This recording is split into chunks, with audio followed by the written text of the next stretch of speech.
when you come back to the current environment and the current situation, there's been a lot of concern about slowing growth. The fact that growth was 5% in the previous quarter, in 2 quarters back, and then last quarter it was 4.5%. At the conference to announce the 4.5% results, Finance Ministry officials said that they see a bottoming out and that things will get better from here on. Is that what you're seeing? Do you think that the economy has bottomed out and we are beginning to see a recovery, or do you think there's still some time to go before we start seeing a recovery? I like to believe that, and I like to believe that that's true of some sectors in specific. But in some other sectors, maybe they would want some more help.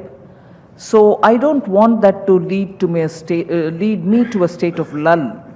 I'll certainly not get influenced by that. If it happens, so be it, and I'll be happy for it. But I think my attention will be only on making sure more is done towards greater stimulus. So if that message of it is bottomed out is coming through, good. But I'm not going to allow that to distract me.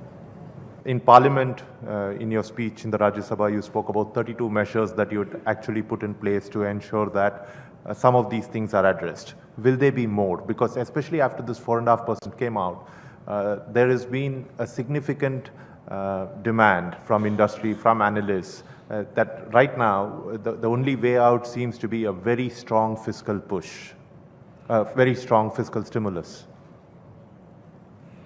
I like to tell myself, and also through you to the audience, that this 4.5 relates to the period July, August, September. And post-July, actually through September, August and September, we kept coming up with a lot of announcement about some interventions that we are taking. And concrete figures for what has happened in October and November, through the public sector banks reaching out. And I don't want to underplay the role of the private banks also. They enthusiastically on their own joined this outreach which we had designed for the public sector banks. Nearly 5 lakh crores have been distributed, in the sense have been given following every prudential norms to those who want to take the credit and also do newer business, buy newer things, buy their homes and so on.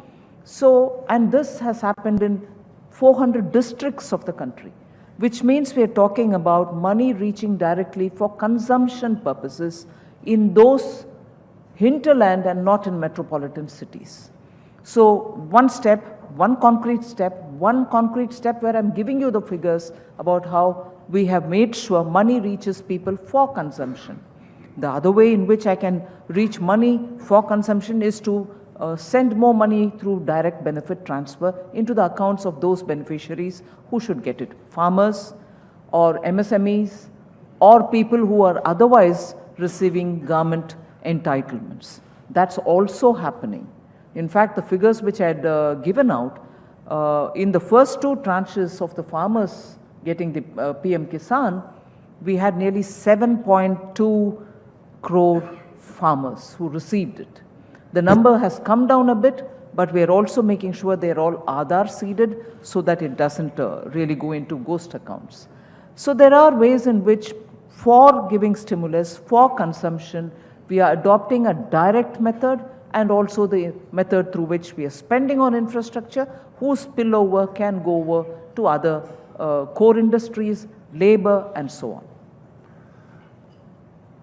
Will there be more? Will there be more? Right. If I say yes, it will be when. And if I say yes, it's also going to be back to me saying, are you not too close to the budget? So I don't want to say yes, although I'm wishing I can say. At the same time, I will not say no, because we are working on more.